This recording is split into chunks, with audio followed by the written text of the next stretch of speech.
अभी तक वही वृत्तांत है सुंदर साथ जी, जो हमारे हमारे हमारे और हमारे धामधनी के बीच का संबंध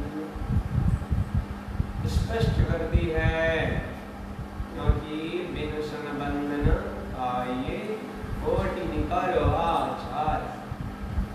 इस प्रकार से सुंदर साथ जी हमारे और हमारे राज्य महाराज जी की, हमारे सदगुरु महाराज जी, हमारे प्राणनाथ जी, हमारे परमहंस महाराज जी के बीच का संबंध हमसे स्पष्ट करती है।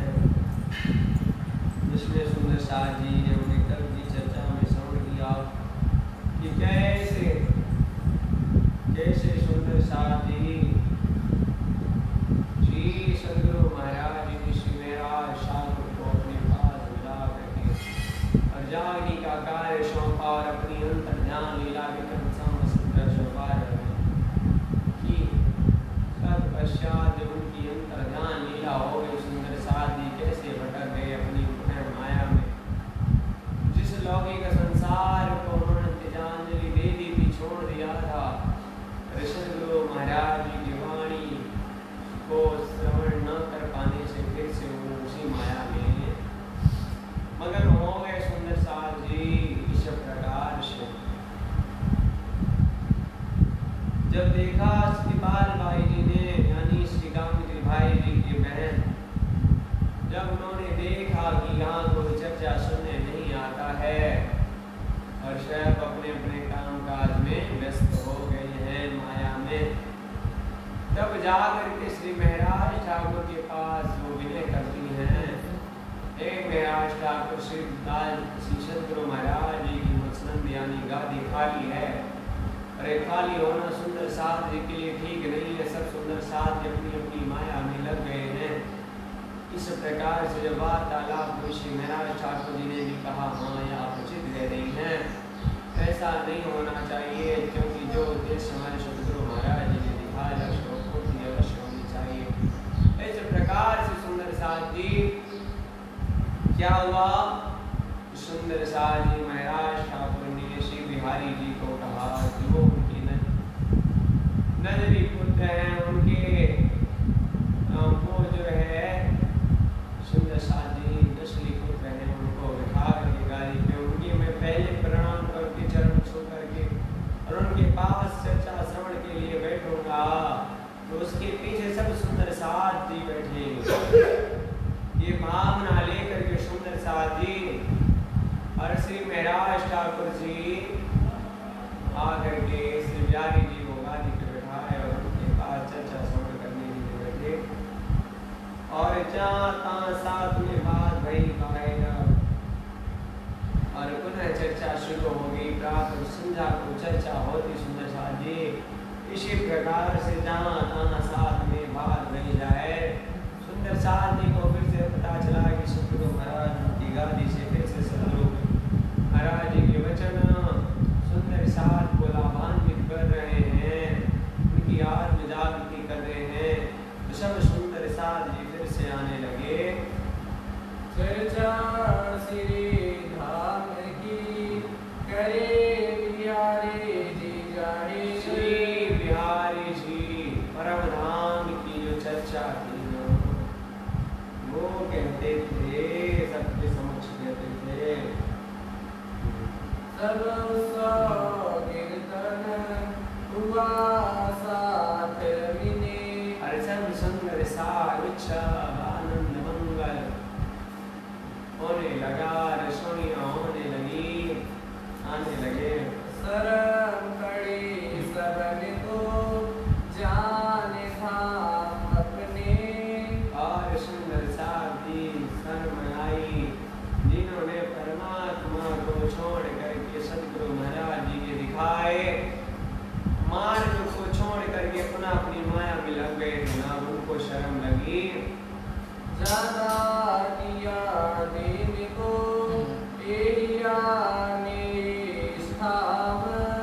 सुंदर साध जी इस प्रकार से जिस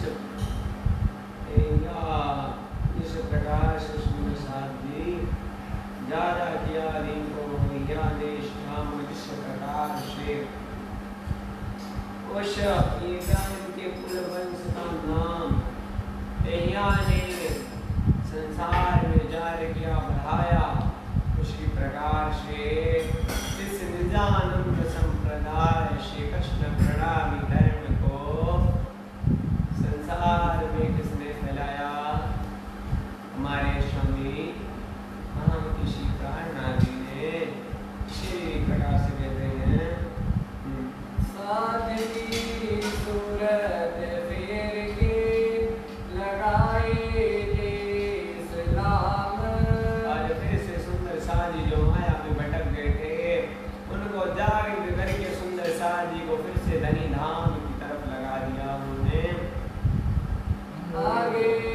सबके श्री महाराज बैठे चर्चा सुनने को। और सबसे आगे कौन आते?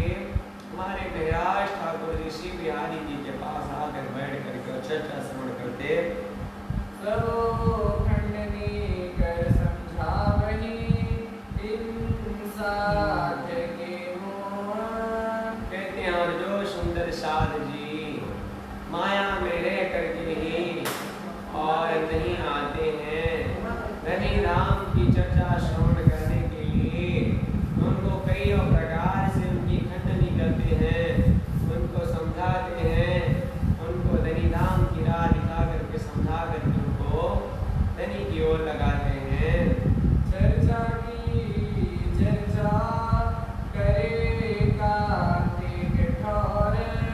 और चर्चा की चर्चा जो श्री बिहारी जी चर्चा करते परमात्मा की, उस चर्चा की चर्चा ये सुंदर साथ आगे करते।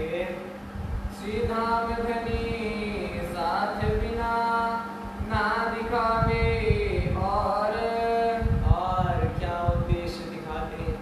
केवल धाम धनी पूर्ण ब्रह्म परमात्मा के प्रेम, यही सब सुंदर साध को सिखाते और दिखाते। ये चर्चा नित्य करते भूलिया खंडे अंदर जामी। इस प्रकार से सुंदर साध जी चर्चा करते करते करते करते सुंदर साध जी को समझाते समझाते सदगुरु महाराज जी ने क्या कहा था? जब ये लीला इस शरीर में जो बैठे राजी महाराज धामधनी परमात्मा, जब यह शरीर की लीला पूरी हो जाएगी तब वही राजी महाराज जी पूर्ण ब्रह्म परमात्मा इसके हृदय में बैठ जाएंगे, आपके हृदय में बैठ जाएंगे।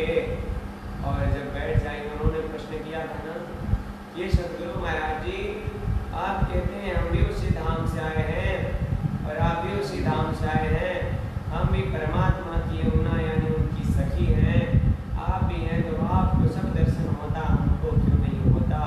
हमको वो परम धाम क्यों नहीं दिखता? आप तो यहीं बैठे बैठे उस परम धाम को देखते हैं, साक्षात पूर्ण ब्रह्म परमात्मा का दर्शन करके हमारे आगे उसका वृत्तांत कहते हैं, तो हमको क्यों नहीं होता? उन्होंने कहा था ना, जब अभी किसके अंदर बैठे हैं? परमात्मा मेरे अंदर। जब मेरे शरीर की लीला पूरी हो जाएगी तो वो आपके अंदर बैठेंगे और आपको सब कुछ दर्शन होगा। इसी प्रकार से सुंदर साथ जी जब सदगुरु महाराज जी की लीला पूरी हो गई ना, तो ये शिवनाथ जी के अंदर शिवराज ठाकुर के अंदर आकर के विराजमान हो गए और इनको सारा धाम दर्शन होने लगा। तब आए दिल में खुशबोए इस्लामी। और उस परमात्मा की सारी खूबी खुशहालियाँ, सारी हकीकत, सब कुछ धाम वर्णन सब उनके हृदय में स्फुरित हो गया, यानी प्रकट हो गया। हम तो हैं धाम में एक खेल नहीं रंजक। हम कहा सुंदर साथ जी हम धाम में बैठे, ये खेल में केवल हमारी सुरता आई है, हम नहीं आए। शंकर जी से उमा जी से क्या कहते? शंकर भगवान उमा गाँव में अनुभव अपना सतहरि भजन जगत सब सुना। हे उमा मैं अपना अनुभव कहता हूँ, ये संसार जो है ना केवल एक स्वप्न है, स्वप्न से बढ़कर के और कुछ भी नहीं है। जब हम जागते हैं ना, जब हमारी आत्मा शरीर से बाहर होती है, तब हमको लगता है हम किस खेल में पड़ गए थे, हम किस सपने में पड़ गए थे। लेकिन जब हम सपना देख रहे होते तो क्या हमको मालूम होता कि हम सपना देख रहे हैं? नहीं होता मालूम। उस सपने में जो स्थिति होती है, उस स्थिति में हम अपने आप को मान लेते हैं। अच्छी स्थिति है तो खुश हो जाते हैं, खराब स्थिति है तो दुखी तो होते हैं, डरते हैं, लेकिन महसूस नहीं कर पाते कि हम सपना देख रहे हैं। लेकिन जब जगते हैं तो लगता है कि तो सब सपना था, कुछ नहीं हकीकत। इसी प्रकार से सुंदर साथ जी हम परमात्मा से बिछुड़े नहीं हैं, उनसे हम बिछुड़े नहीं हैं। केवल और केवल परमात्मा ने हमें खेल दिखाने मात्र के लिए, जैसे हम यहाँ बैठे हमारा ध्यान कहीं चला जाए तो पुजारी जी क्या करें, उसका मतलब कुछ भी नहीं है। इसी प्रकार से सुंदर साथी हमारा ध्यान कहाँ चला आया है, संसार, इस जीव पर चला आया है। जीव कर रहा है, उसी में हम रल गए हैं, उसी में हम मगन हो गए, हमको परमात्मा की याद, बाकी हम इस खेल में नहीं हैं। हमसे रंग से नजीक बैठे आगे हद। और सुंदर साथी कितनी प्यारी बात, हम सैरक से नजीक बैठे हैं आपके पास। सैरक ये प्राण नली यहाँ कहते होती हैं, एक नली सैरक कहते हैं। वो सैरक यानी वो जो प्राण नली है हमारे कितने पास है, उससे भी पास हम अपने प्रीतम परमात्मा के पास बैठे हुए हैं, अपने राजी महाराज जी के पास। हम कहीं भी दूर नहीं हैं, हमने अपने आप को परमात्मा से दूर माना है। ये गुस्साले दिल में उठत के तरंग। और ये खुशहाली दिल में जब हमने जान लिया सुंदर साथी कि परमात्मा से हम दूर नहीं हैं, जब ये विश्वास दृढ़ हो गया ना, तो आनंद मंगाती हृदय में। जब कोई परमात्मा का सच्चा भक्त होता है सुंदर साथी, उसके हृदय में प्रतिपल आनंद होता है।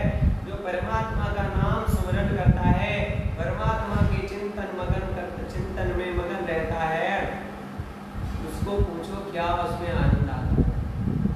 अपने आनंद में आनंद कर रहे क्यों? क्योंकि वो जानता है कि परमात्मा मुझसे दूर नहीं है, परमात्मा हमारे इतने करीब है, वो हमारे हर प्रकार से रक्षा कर रहे हैं।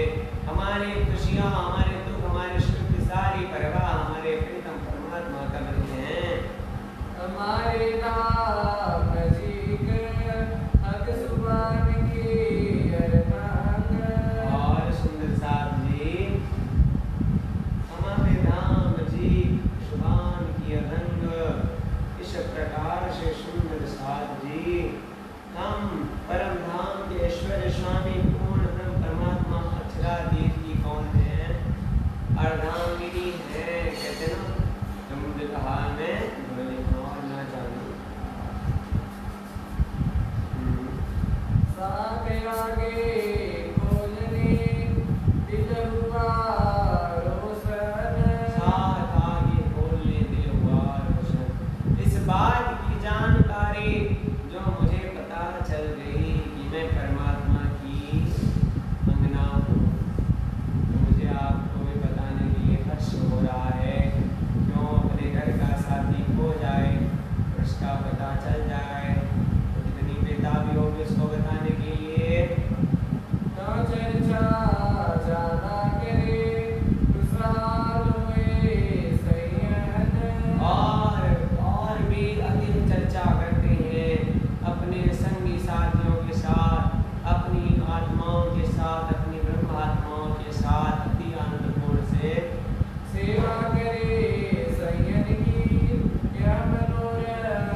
गोविंद बेड़ा सुंदर साथ जी, इसकी बहुत ही सुंदर कहानी है कि एक गुरु अपने कुछ शिष्यों के साथ एक बाजार से होकर के जाते, पार करना था उनको, जिसका नाम था क्या, गोविंद बेड़ा। भूतों की नगरी थी वहाँ पर। तो शिष्यों से गुरुजी ने बताया, शिष्यों हम कुछ देर में भूतों की नगर से पार होंगे, आपको वो भूतों के शहर में बहुत सुंदर सुंदर वस्तुएं दिखाई पड़ेंगी, पर उनमें से कोई भी वस्तु को छूना मत, हाथ मत लगाना, नहीं तो क्या हो जाएगा, आप भी भूत बन जाओगे। सुंदर साथ जी सब शिष्यों को समझा दिया। सुंदर साथ जी शिष्य गए, जब भूतों के शहर में आए, इतनी सुंदर सुंदर वस्तुएं उसने फैला रखी थी, इतना सुंदर सुंदर कि मन तुरंत ही उसमें रम जाए। अब रहा तो न कराए, लेकिन सब शिष्यों को गुरु जी की आज्ञा थी कि भूत बन जाओगे अगर आपने उसको छुआ तो, उस वस्तु को लेने की कोशिश किया। कोई अपनी आंखों को तकता, कोई कैसे करके बच बच के निकलता गुरु जी के पीछे। एक जो अंतिम वाला शिष्य था ना, उसने देखा बड़ा सुंदर कम्बल रखा है, उसने कहा कम्बल बाजू ले लेता हूँ, कौन सा पता लगेगा, चुपके से ले। और जैसे कम्बल उसने छुआ, तुरंत भूत बन गए। आगे जब निकले संसार के तो क्या हुआ, पूछे वो कहाँ है, बोले वो तो कम्बल लेने चले गए, भूत बन गए। इसी प्रकार से हमारे ये संसार है सुंदर साथी। यहाँ की दिन मैंने कहा ना कि पंखे की जो हवा है, इसको भी श्री जी ने क्या कहा, विष के समान है। ये जो मुलायम मुलायम चादर, तकिया, गद्दे और भी जो वस्तु सामग्री हमें आनंद देने के लिए है ना, संसार का सारा विश्व भरा है, क्योंकि भूतों का ही संसार है। अगर हमने इससे प्रेम किया तो हमको इसी में बंध जाना पड़ेगा। हमारे सदगुरु महाराज जी क्या कहते हैं, मन वच कर्म धर्म तन धन सो करम प्रेम है, सतगुरु जग में फेर नहीं हो, चेतन हो कबीरा। सदगुरु दोबारा नहीं आएंगे भव मार्ग की बेरा। और कहते हैं डौड़ी फेर पुकार बुलावा, जो कोई होवे मेरा, सोजित ढील करो अवसर आई चलन की बेरा। यह आन चलने की बेरा सुंदर साथी, भव मार्ग की बेरा, परमात्मा से मिलन की बेरा है। इस संसार की वस्तुओं का सुख लेने का समय नहीं। अगर लेने के चक्कर में पड़े तो यही जन्म मरण के चक्कर में फंस जाओगे। इसीलिए किसी भी चीज से आसक्ति नहीं करो। आसक्ति अब कह दो कि भैया हमको तो आसक्ति मिल रहा तो ले लेंगे, नहीं मिलेगा तो लाइट चली जाती है। इतने में आज भैया नींद नहीं आई, इतनी गर्मी पड़ी, इतनी गर्मी पड़ी, मानो परेशान हो गए, सारी रात परेशान हो गए, नींद नहीं आई है। सुख में पड़े हो ना, तभी तो नींद नहीं आई, आराम हो गई। क्यों, उनको कैसे नींद आ जाती, जो प्लेटफॉर्मों में पैसे पड़े हैं, न किसी गद्दे में है, न किसी रजाई में है, न किसी पंखे में है, न कूलर में है, न एसी में। कैसे सो जाते हैं, पेट भरा है कि नहीं भरा उससे भी मतलब। क्यों सुंदर साथ जी, मैंने एक दिन बताया था 5 तत्वों का शरीर है, मैं आकाश वायु अग्नि जल पृथ्वी। न मेरा शरीर अलग है उस प्लेटफॉर्म पर सोने वाले पुरुष से, न उसका मेरे से, न मेरा उससे भिन्न तनिक भी नहीं है। वही दर्द, वही महसूस, वही सब, वही गर्मी, सब कुछ उसको लगती, वही उसको भी लगती। परंतु हमने क्या डाल रखा है, इसको आदत डाल रखी, इस भूत मंडल के वस्तुओं की आदत डाल रखी है। जब डाल रखी है तो फिर इसमें फंसना तो पड़ना निश्चित ही है। इसीलिए तो राजा महाराजा भी हुआ करते थे। भागवत जी में इतनी कहानियां हैं, ऋषभ देव की, जड़ भरत जी की, चित्रकेतु जी की न जाने कितनी कितनी कहानियां हैं सुंदर साथ की, जिसमें उन्होंने अपनी चक्रवर्ती सम्राट होते हुए भी सब कुछ छोड़ करके कहाँ चले गए, जंगल में परमात्मा का भजन करने के लिए चले। इसलिए सुंदर साथ जी आप सबसे भी ये निवेदन है, जिसकी आदत मत डालो। तो कहते हैं यहाँ कृष्ण जी हमको काम को करना है बहुत होशियारी से। कहाँ से कमाएंगे सब सेवा में सब साथ, वहाँ से कमा करके वहाँ से पैसे ला करके और हमको सेवा करनी है। गरीब सनत बिहारी जी सो लई दीवानगी बजे हाथ। और फिर बात करके मसला करी बिहारी जी से। बिहारी जी से उन्होंने चर्चा करी, हे बिहारी जी हमको सुंदर साथ की बड़ी प्रकार से सेवा करनी है, उसके लिए धन की भी आवश्यकता है। मैं ऐसा करता हूँ, मैं फिर से दीवानगिरी का काम करता हूँ, ले लेता हूँ और उसके बाद फिर उस धन से हम सुंदर साथ जी की सेवा करेंगे।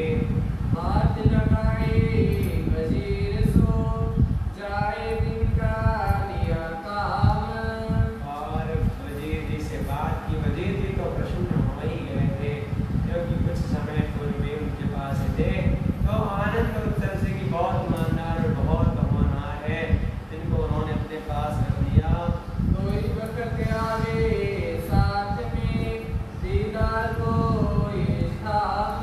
दो संजा और शरीर याद पाते हैं, क्योंकि बीच में उनको दीवानगिरी का कार्य भी होता था।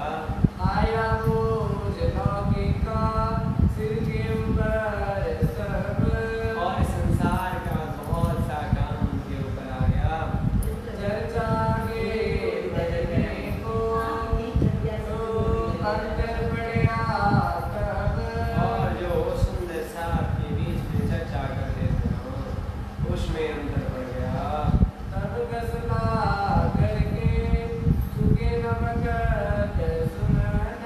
पर सुंदर साथ जी क्या कहते हैं, कसाला करके हर प्रकार से कष्ट सह करके मेहनत करके दिन रात नित्यतम समय सो करके दिन भर मेहनत करके इतने कष्ट दे दे करके और इसके लिए सुंदर साथ की जागने के लिए सेवा कार्य करते हैं। धर्म लगे पालने संचाय मुमीन। और धर्म लगे पालने परमात्मा के प्रति शक ले आकर के और उसके धर्म का अपने ऊपर जिम्मेदारी लेकर के सुंदर साथ जी को धर्म में लगाने का कार्य करने लगे।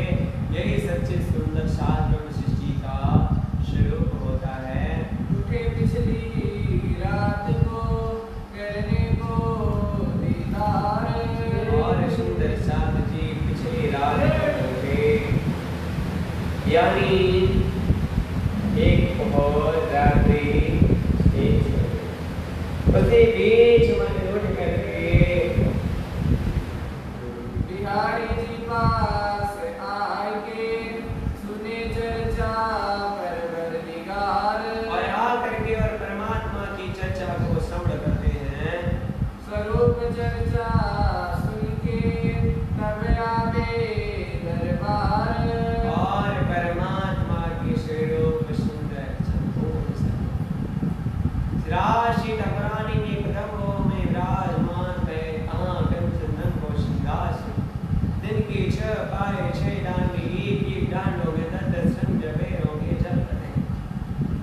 ऐसे सुंदर स्वरूप का उनकी महिमा का वर्णन सुन करके तब अपने काम काज बजाते हैं।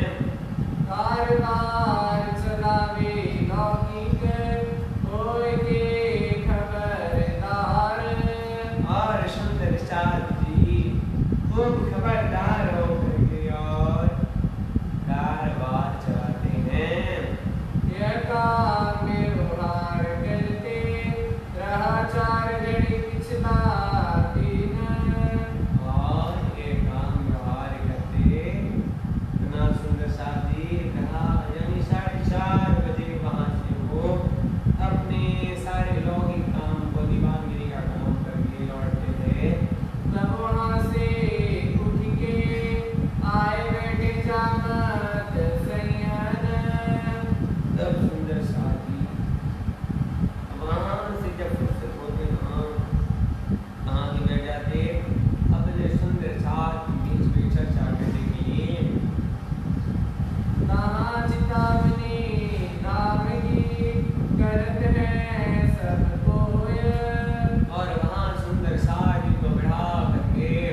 वस्त्रभूषण परिधान के सेवा करो सब हर प्रकार से साथ। सुंदर साजी की सेवा वस्त्र आभूषण बना रखी को भेंट दे देते नाना प्रकार की उनकी मैं सेवा करूंगा।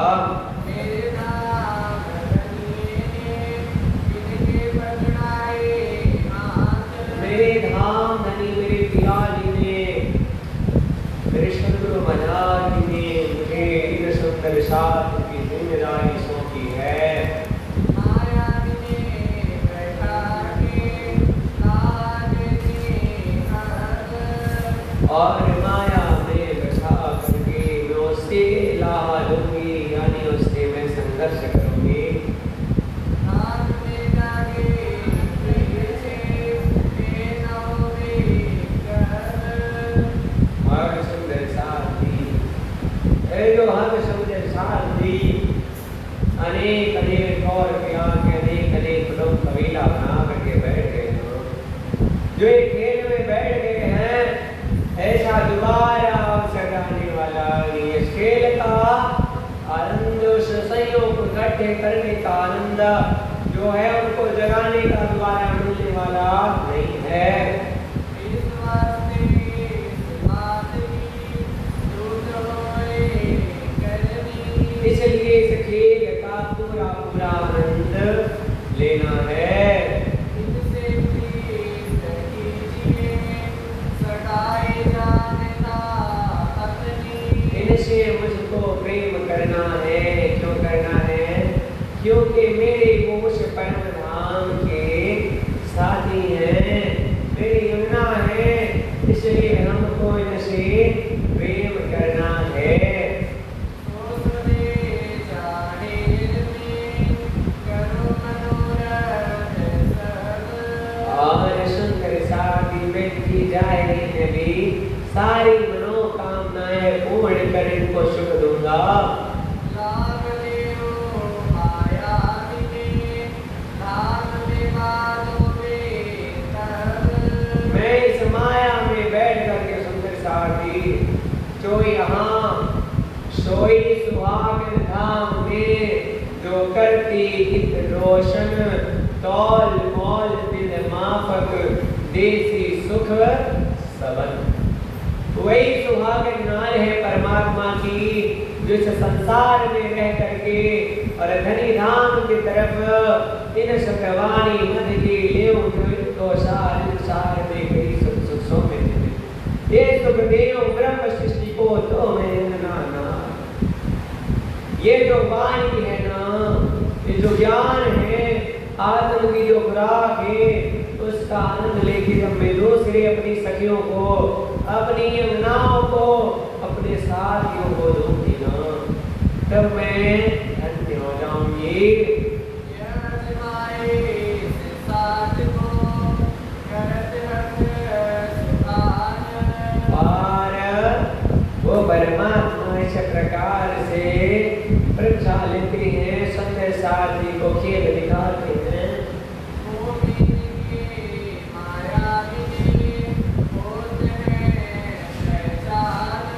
क्यों ऐसी परीक्षा क्यों लेते हैं? परीक्षा लेने का क्या मतलब होता है? सुंदर साथी परीक्षा लेने का मतलब होता है कि क्या सच में उस काबिल हो गए हैं, उस स्थिति लायक हो गए हैं। परीक्षा लेने का मतलब सुंदर साथी ये भी है कि अपनी योग्यता, उनकी योग्यता किस प्रकार की है, हमारी क्या हो रही सुंदर साथी परीक्षा हो रही है। किस बात की परीक्षा हो रही सुंदर साथी? हमें हमारे परमात्मा के प्रेम की परीक्षा हो रही है। हम परमात्मा के हैं, हमें जानते हैं, पर हम परमात्मा में कितना ईमान ले आ पाते हैं, परमात्मा में कितना रह पाते हैं, इस बात की परीक्षा हो रही है। सबके पास परीक्षा के पेपर और कॉपी है, ऐसा कोई नहीं किसी के पास जो इस मनुष्य जन्म में है और वो परीक्षा दे रहा है। जो अपनी जिस प्रकार की योग्यता दिखाएगा उसको वैसा फल मिलेगा। ऐसा जाति के दिल में सेवा लगे करने। अरे जब जो जान जाता है ना उस परमात्मा को पहचान लेता है ना तो मेरी परीक्षा ले रहे हैं तो सुंदर सार जी जो सच्चा प्रेमी होता सभी परीक्षाओं को पास कर ले जाता है। इस प्रकार से सुंदर सार जी राज ठाकुर के हृदय में भी आनंद आ गया। वो क्यों सुंदर सार जी इस प्रकार से उनके हृदय में आनंद आया। रखा अपने पास ही जाग धाम सगाई अपने। और अपने पास सुंदर साथ को उन्होंने रखा क्योंकि उन्होंने जाना ये हमारे धाम नहीं की अन्ना है हमारे ही साथी हैं। इनको तब देखा जो साथ चला के होए तुम। और उनको हाथ चला और सुंदर साथ जी को इस प्रकार से सौंपा हाथ चला मतलब खर्च कम करने की होशियारी। कम खर्च करने की होशियारी तो एक किसके पास होती है? किसके पास होता है?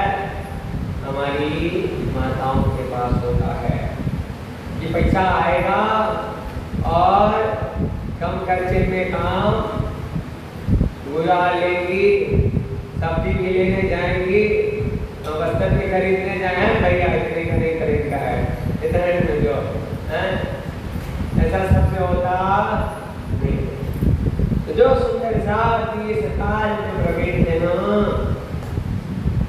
तो साथ की सेवा करो ये मेरा हुक्म। वो सब सुंदर साथ जी को उन्होंने कार्य बांटे जो जिस लायक हो उसको वो क्यों क्या होने वाला है?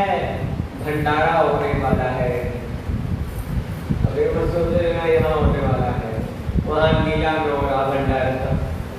पता चले आ जाओ कल भंडारा में तो महाराज जी मुझे गुजर गया कहा अरे भंडारा कहाँ भंडारा भंडारा नीला में हो रहा है मंदिर में बाद में होगा मंदिर में बाद होगा जन्माष्टमी का होगा भंडारा है इसका भी होगा। जो है सुंदर साथ इसी प्रकार से भंडारे होंगे होते ही मंदिर में और ये भंडारा वाला नहीं है। इस प्रकार सुंदर साथ जी क्या हुआ कहते हैं तब सुंदर साथ जी को अपनी अपनी उन्होंने सेवा कर दी। तो साथ की सेवा करो ये मेरा हुक्म। सब सुंदर साथ जी की आपके पास जो कुशलता है ना उसको लेकर के और सुंदर साथ जी की आप उस प्रकार से सेवा करेंगे। पीछे देखिया करते कृष्ण साथ। और परवाह नहीं करते थे कि कितना गाता है अपने सुंदर साथ के लिए दिल खोल करके खर्चा करते हैं। तो सुंदर साथी खर्चा करते हो ना खर्चा करते हो तो अपने घर वालों के लिए करते हो कि बाहर वालों के लिए करते हो? धन कमाते हो घर वालों के लिए ना उसमें कंजूसी होती इनके प्रति मैं कितनी सुविधा इकट्ठा कर दूं जैसे मैं इनको सुख पहुंचाऊं पर पड़ोस वाले को कहो अरे उनके यहाँ तो है पर यहाँ सबको उन्होंने अपना जाना सबके लिए वो कर रहे हैं तो सभी प्रकार से उनको सुख पहुंचाने के लिए क्योंकि इन्होंने शरीर का संबंध नहीं रखा है मैं तेरा मेरा ही ना उन्होंने किसका रखा? आत्म का। आत्म सबकी एक है। इस प्रकार से सुंदरता जी वो सेवा करते हैं। मैं सब सौंपा तुझे दिया मुद्दा तेरे हाथ। और कहते हैं अपनी सुंदरता जी को सब प्रकार से उनकी सेवा करो मैं आप सबको सौंपता हूँ। बिहारी जी को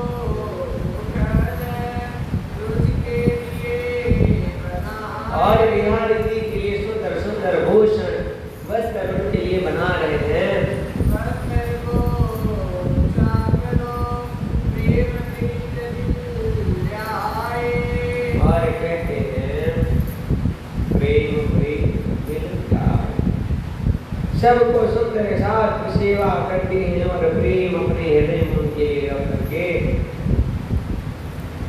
एक को करना साथ में और दूसरा पाया और कहते सुंदर साथी, ये तो हमारे सुंदर साथी हैं, आत्म के संबंधी हैं, इनकी सेवा तो मैं करूंगा ही, परंतु मुझे मेरे सद्गुरु का आदेश भी मिला है तो सेवा करने लगा जो सुख पावे आत्म और सेवा इस प्रकार से करने लगे अपने आत्म के आनंद के लिए।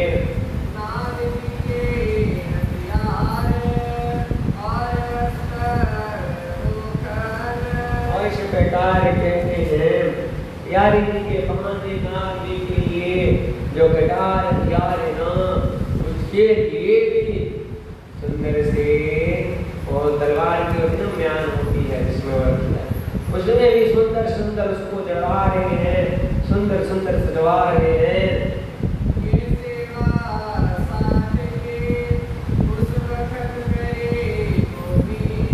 इस प्रकार से सुंदर साथी भी वहाँ पर सेवा करते हैं।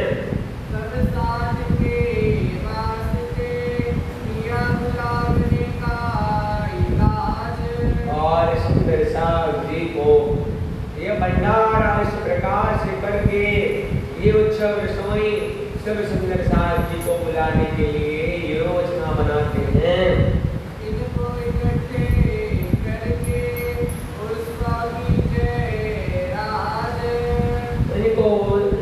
करके और परमात्मा को उत्सव करें। और सुंदर साथ जी जैसे जन्माष्टमी पे भीड़ होती है, क्या भी होती है हमें साथ नहीं होती। जैसे साड़ी की परिवार पे होती क्या होती है, होली पे होती है, किसी भी वैसी कभी हो रही है, जब उत्सव होता है, रसोई होता है, भंडारा होता है, भंडारे का निमंत्रण जाता है, सब सुंदर साथ आते हैं। और उसी बीच में भागवत पारायण वाणी चर्चा होती, कितने सुंदर साथ आए, उनको लाभ मिला, बहुत दिन। और क्या उद्देश्य है, परमात्मा की जागृति किसी करनी है, हम सुंदर साथ की जब सुंदर साथ आएंगे तब तो जागृति होगी। इसीलिए उस भंडारे का आयोजन के माध्यम से सब सुंदर साथ जी को बुला कर रहे हैं।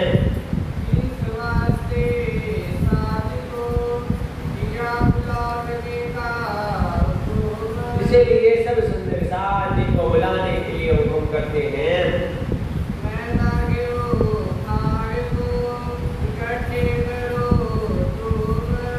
जो खांड यानी जो चीनी की सामग्रियां है ना, उसको भंडारे में प्रयोग होने वाली उसको सबको एकत्रित करते हैं।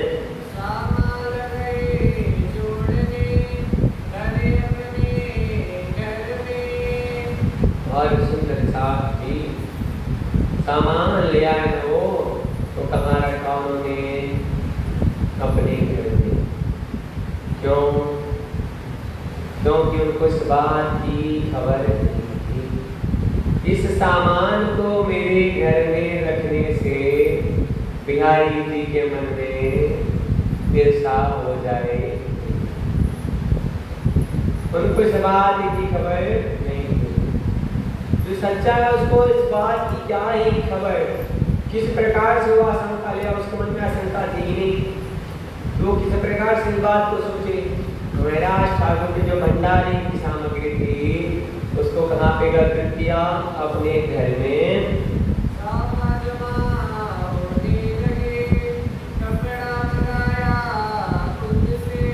सब सामग्रियां इकट्ठी होने लगी, सुंदर सुंदर वस्त्राभूषण आने लगे।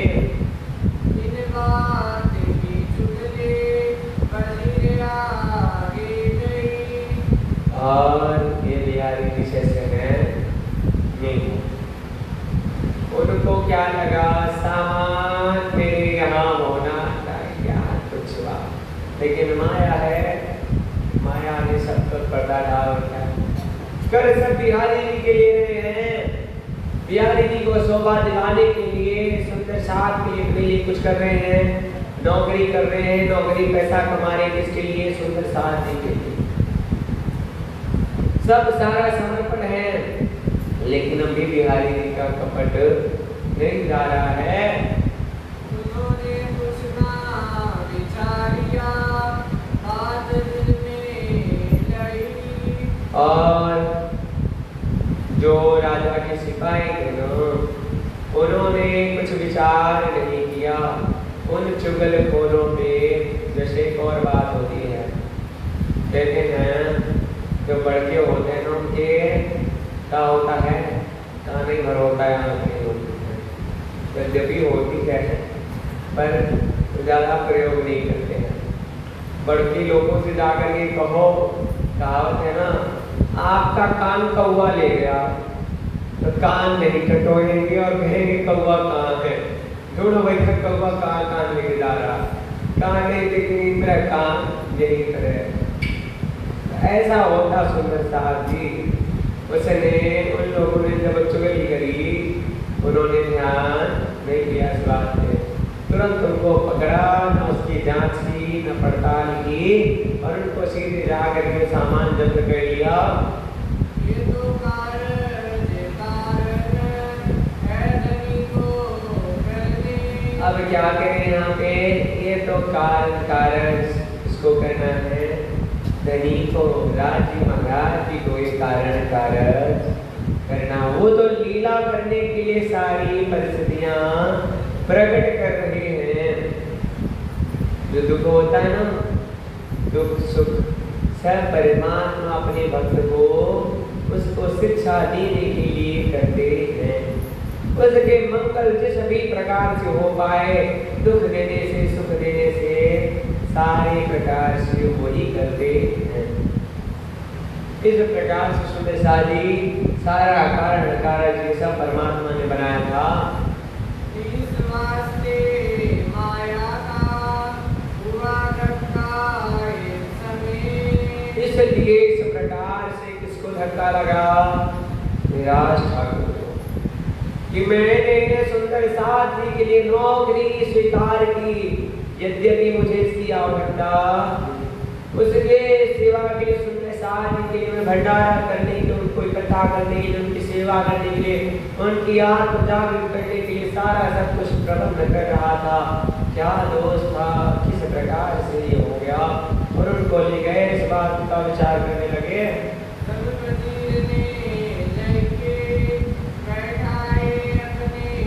और देने क्या किया वहाँ के, उनको ले जा करके अपने घर में बैठा दिया।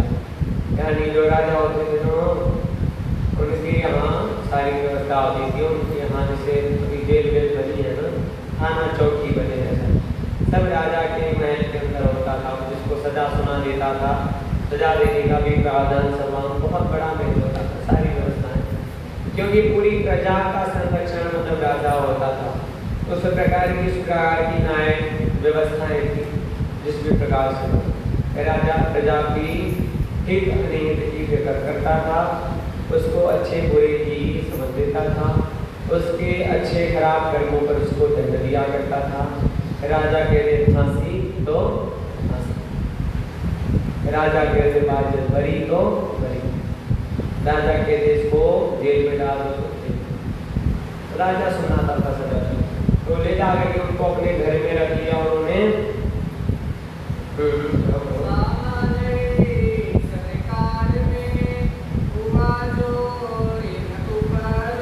और सारा सामान को उस राजा वजीर ने अपने जब्त कर लिया, और बहुत उनको कष्ट हुआ उस समय।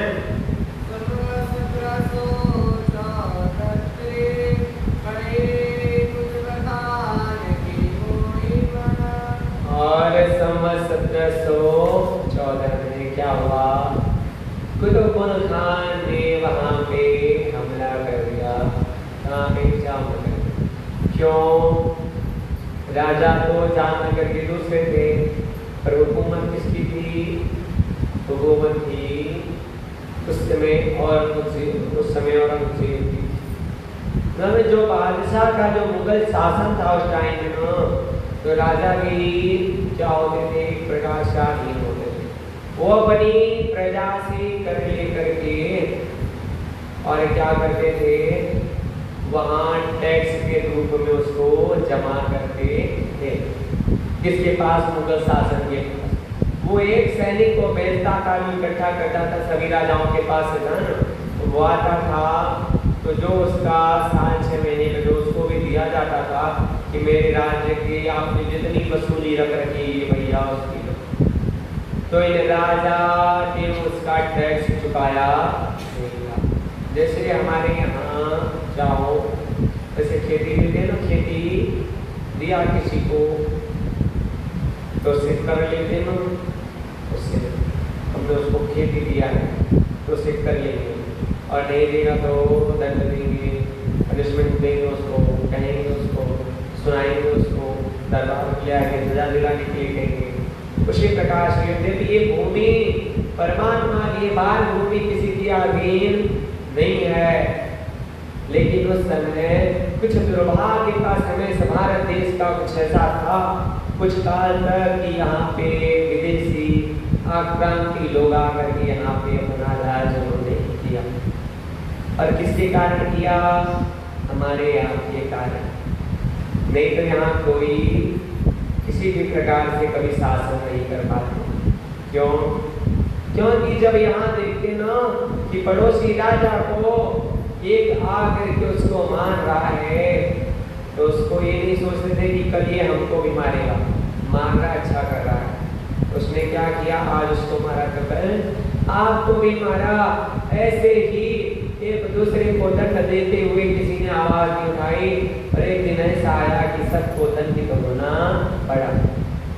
इस प्रकार हमारा कुछ समय तक भारतवर्ष आप सभी को विदित है कि अधीन था। इस प्रकार से तो मुगल को टैक्स देना पड़ता था, उसने चुकाया नहीं था, तो चुकाया नहीं तो उसने उस पर आक्रमण करने के लिए संदेशा भिजवा दिया।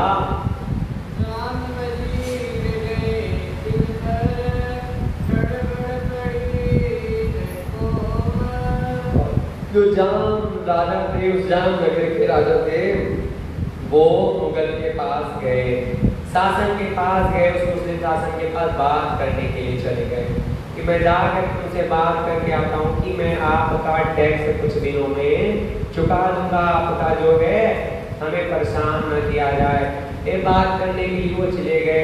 कब चले गए? जब महराज ठाकुर को उन्होंने पकड़वा लिया, अपने घर में रखवा लिया, और इतने में उन्होंने हमला कर दिया, और इसके समझौते के लिए वो चले गए बाहर नगर से।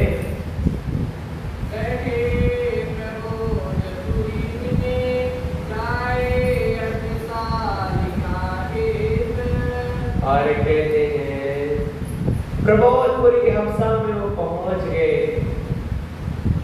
हफ्सा की जेल जिसको कहते हैं, हफ्स में जहाँ प्रबोधपुरी, जहाँ परमात्मा का प्रबोध होता है, उस प्रबोधपुरी में जहाँ भी उनको इसी जेल के अंदर, इसी नजर कैद के अंदर, अभी यह चौपाई में सब कारण कार्य करता है, धनी करते हैं, धनी के सिवा कोई नहीं करता। अभी यहाँ इनको ले आए तो यहाँ इनको दर्शन होगा, अगर ना आते तो कैसे, तो सारी लीला आगे है।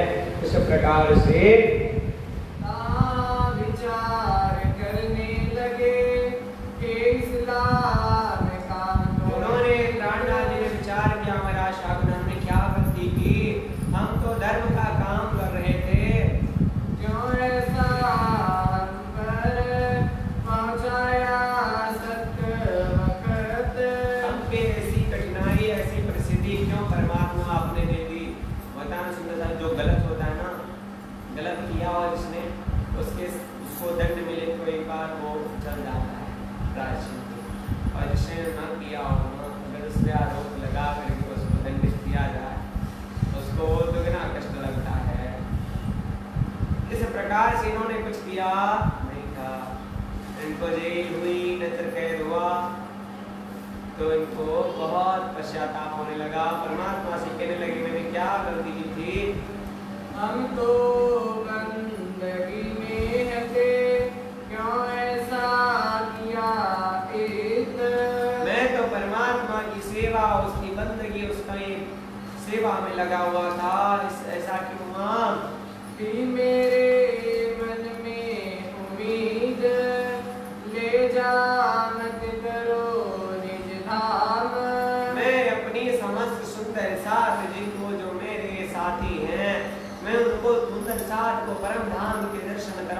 उनकी आत्मा के संबंध से उनको परिचय दिलाने के लिए सारा प्रयास कर रहा था।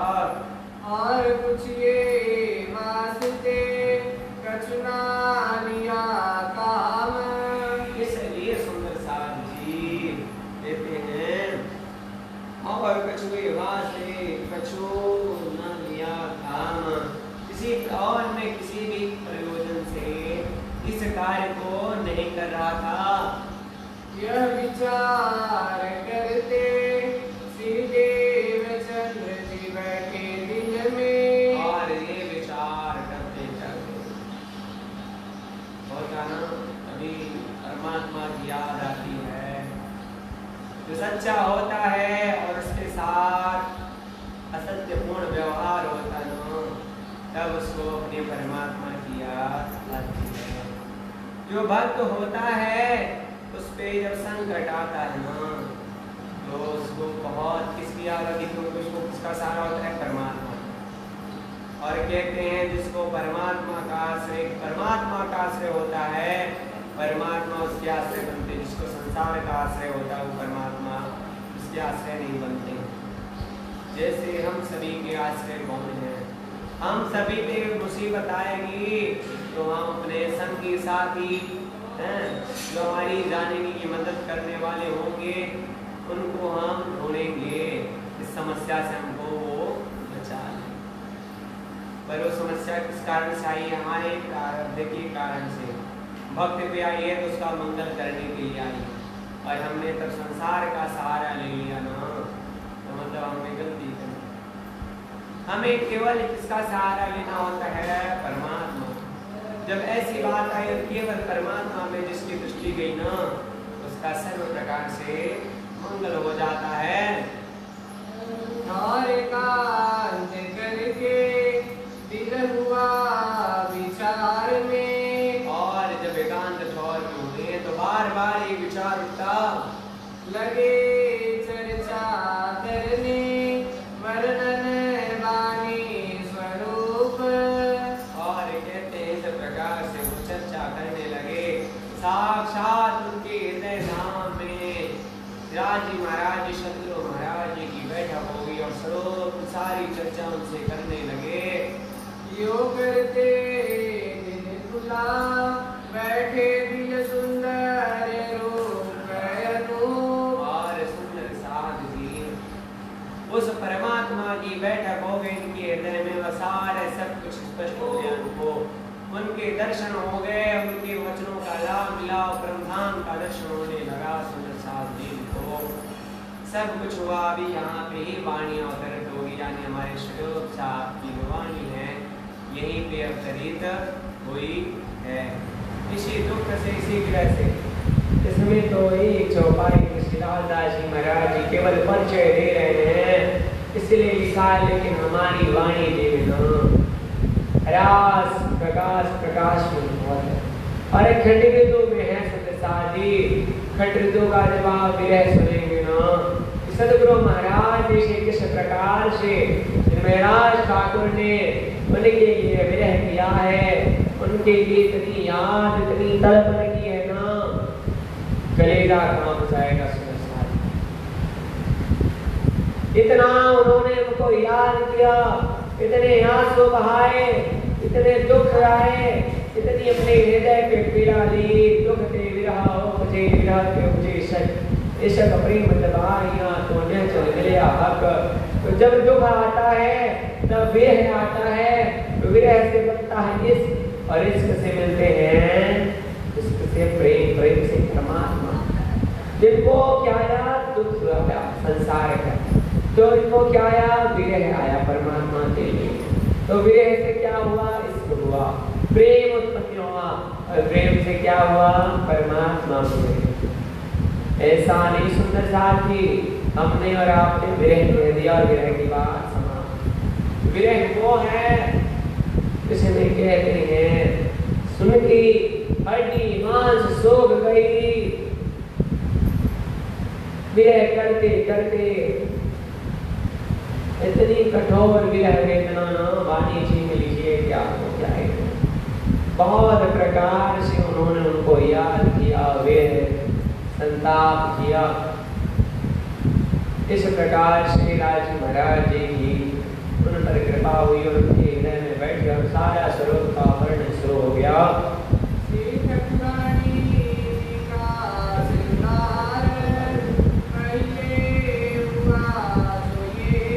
और सुंदर श्री ठाकुरानी जी को श्रृंगार सुंदरिया रंग जड़ा साड़ी श्याम रंग जड़ा की नीली लाई को चरणिया, ये श्यामा जी के स्वरूप का वर्णन हुआ। ऐसा सुंदर उनको दर्शन होने लगा कि सब कुछ वो वर्णन करने लगे।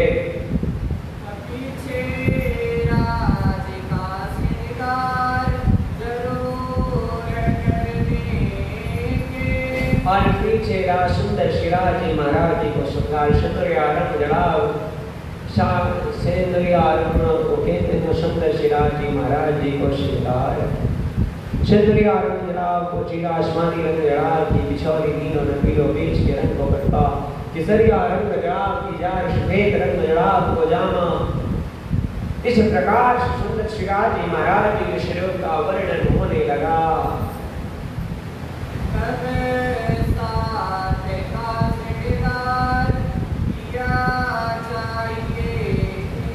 और इस प्रकार से यहाँ सुंदर साथ की भी क्या शोभा है, उनका भी वर्णन होने लगा।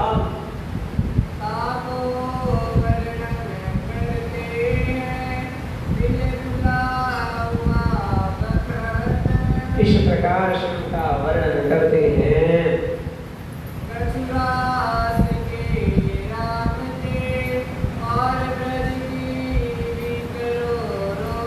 और रास की राम ने हमने जो अपने प्रिया प्राणनाथ सुंदर साथी श्रीमद् भागवत ग्रंथ बहुत श्रेष्ठ ग्रंथ हमारे किसमें सनातन धर्म में माना जाता है। तो क्या है इसमें परमात्मा की लीला है। किस परमात्मा की है? उसमें 12 स्कंद है। 12 स्कंद में 10वां स्कंद उसका सार कहा जाता है। 10 स्कंद में 90 अध्याय, 90 में 35 अध्याय है जो मुख्य है। इसमें 30 अध्याय में ब्रजलीला और 5 अध्याय में रासलीला।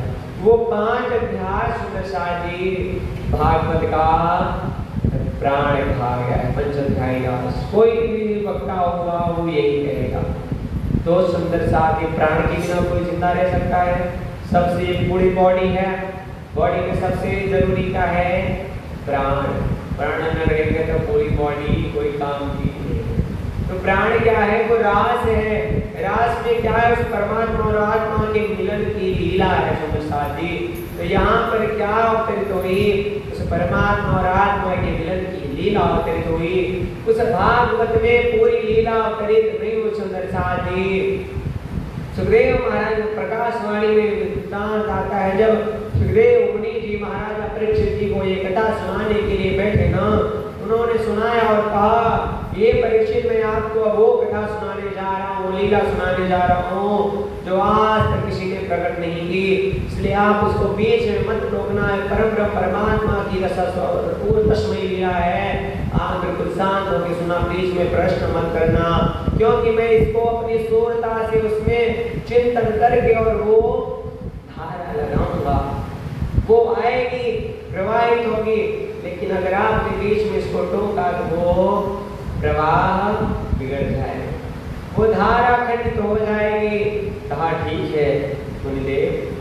उसके बाद सुखदेव जी ने कथा सुनाना शुरू किया ना, तो जब कहा वृंदावन में कान्हा जी ने बांसुरी बजाई, सखियां दौड़ी दौड़ी आई हैं। जब अपने तरीके से उन्होंने बताया कि जब परमात्मा ने उनको बंसी बजा करके बुलाया तो उन्होंने कह दिया ये कैसे परमात्मा है जो ऐसे घर कुल नार वधुओं को आधी रात में बुला रहे हैं इस जंगल में।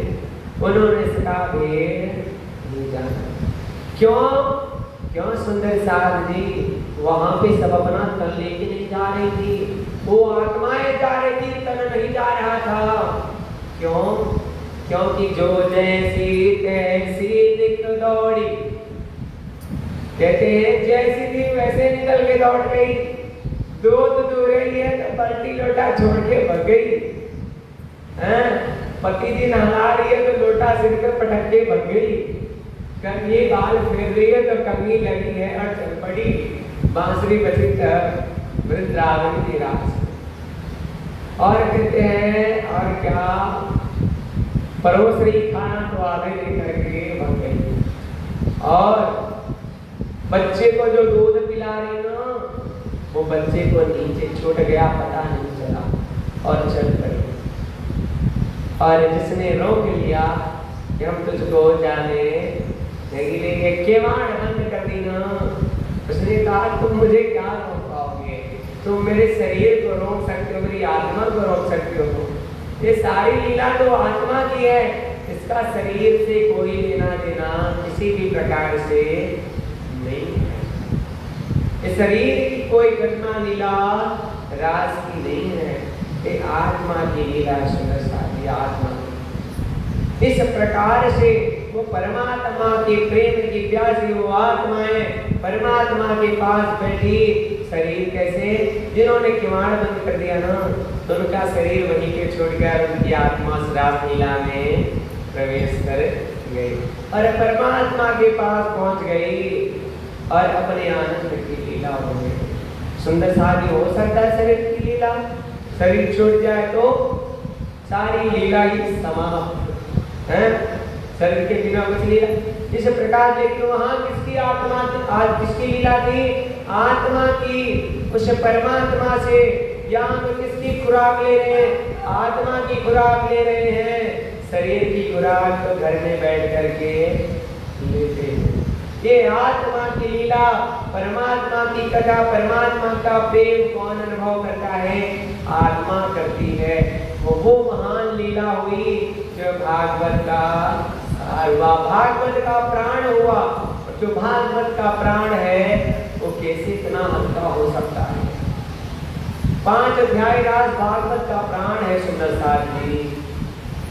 जो और बाकी जो है ना, वो केवल और केवल क्या है, केवल दृष्टांत है। हमको संसार का स्वरूप बताने के लिए वो भागवत इतना लंबा वर्णन है, पर उसमें जो मुख्य है ना, वो केवल और केवल 5 अध्याय रास है। क्यों? क्योंकि किससे कल्याण होने वाला है, आत्मा का परमात्मा से मिलन में कल्याण होने वाला है। फिर रास में आत्मा और परमात्मा के मिलन की लीला सुंदर सारी, उसको ना हम अपनी बुद्धि से सोच सकते, तभी तो हमारी बुद्धि ओछी हो जाती, वहां तक नहीं पहुंच पाते हैं। हम अपने सम्माननीय बुद्धि को वहां ले जाते हैं। सुंदर साथ भी ये कल्पना में भी वो लीला हमारी आ नहीं सकती। आज ही किसके है जो उसमें रमण करता है, सुंदर साथ जी उसमें आती है। सुखदेव मुनि जैसे संत जो प्रकट भय 12 वर्ष में 12 वर्ष तक माँ के गर्भ से नहीं निकले, और 12 वर्ष के बाद जब निकले, उन्होंने क्यों नहीं निकले, बोले जब निकलेंगे तो विष्णु भगवान की माया पकड़ लेगी, परमात्मा की माया हमको पकड़ ली, जब निकलेंगे नहीं। प्रार्थना किया भैया निकलो, आपको माया पकड़ेगी नहीं, और निकले तो 12 वर्ष के अंदर लड़क और चल पड़े। जा रहे सरोवर में जंगल से निकले, और उनकी जो आयु थी तो उन्होंने कहा, जब जंगल से निकले तो सरोवर में कुछ कुमारिकाएं स्नान कर रही थी, वहां पर उन्होंने देख करके उनको वो लज्जित नहीं हुई, वो चले गए सुखदेव मुनि की वही किनारे से। लेकिन जब उनके पिता व्यास जी उनके पिताजी जब पिता पुत्र पुकारते ये पुत्र रुक जाओ 12 वर्ष के बाद भाई अब तो रुक जाओ, देख तो लेने दो अपने पुत्र को। लेकिन उनके पीछे पुकारते जा रहे थे ना, तो क्या हुआ, जब उस सरोवर के पास पहुंचे तो जो वहां पे कुमारिकाएं स्नान कर रही थी ना, वो जल्दी शर्मा करके अपने वस्त्रों को पहनने लगी। तो उन्होंने क्या कहा, हे देवियों, अभी मेरा यहाँ पुत्र युवान पुत्र यहाँ से निकला, आप लोगों को लज्जा नहीं आई, मुझ बूढ़े पुरुष को देख करके आप लज्जित हो रहे हो।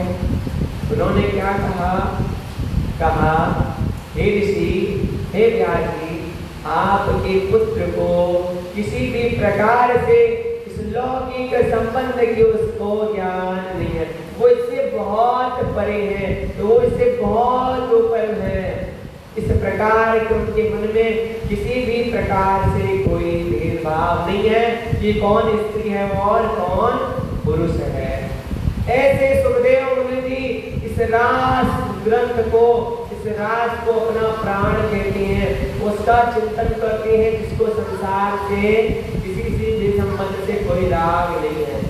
हो सकता है कि इसमें इतना सुंदर क्यों सुंदरता, जिसमें परम ब्रह्म परमात्मा और आत्मा के मिलन की लीला है, किसी भी शरीर की लीला वो सुंदरता जी, ये महिमा बताने की बात है सुंदरता जी। कि हमारा ग्रंथ जो रास है, रास हिरण प्रकाश तिलोरिया, हमारा जो ग्रंथ है स्वरूप का, जो हमारे प्राण है, उसका प्रथम कौन सी किताब है? रास। रास ही पहली किताब है हमारी, जिसमें हमारी लीला है। यहाँ पे क्या उतरा? श्री जी को रास ग्रंथ अवतरित हुआ हफ्ते की, वहाँ वो रास उतरा सुंदरता जी। तो इस प्रकार से हमने जाना रास की कुछ लीला, रास की महान लीला जो हम सुना रहे थे आपको। ऐसे सुखदेव मुनि जी जो वर्णन करते ना, तो उसमें परीक्षित ने जो उनको टोक दिया, इस रात्रि में उन्होंने ब्रज वधुओं को बुलाया कि कैसे परमात्मा है, वो समझ नहीं पाया। बोला, तूने सब सत्यानाश कर दिया परीक्षित, तू राजा का राजा रहा, मैं जोगी का जोगी रहा। जो मेरे भीतर बैठ करके लीला को धारा को प्रवाहित कर रही थी, जो मेरी वो सारा अपने छोड़ दिया। इस प्रकार जी जब परीक्षित राजा को ज्ञान हुआ ना, बहुत पछताया, उसको बहुत पछतावा होने लगा। उसने कहा, हे प्रभु, हे मुनि जी, मुझे कैसे निकल गया आपके पास वो लीला को सुना दीजिए, मुझे अब कैसे भी हो नहीं सकता, क्योंकि मैं नहीं कह रहा था, वो मेरे अंदर परमात्मा था, वे मैं करके कह रहा था। इस लीला को सुखदेव मुनि जी अपने मुख से बयान नहीं कर सके। उस लीला को महान आपने इस प्रकार की बहुत ही महान बताई, इस प्रकार की लीला हुई। पर वहाँ पे सुखदेव मुनि जी ने बात और बोली, न इसमें परीक्षित आपका दोष है और ना हमारा है, न आप उसके लायक थे और ना उसके लायक। इस लीला को सुन सके और मैं कह सकूं, इस लीला को सुनना कहने के अधिकारी सुखदेव जैसे परमांश नहीं हो सके, कोई साधारण लीला हो सकती है? ऐसे तो परमात्मा की दिव्य सच्चिदानंद में लीला रास लीला हमारे ग्रंथ में पहले श्री को अवतरित होगी। वो रास की रामत यहाँ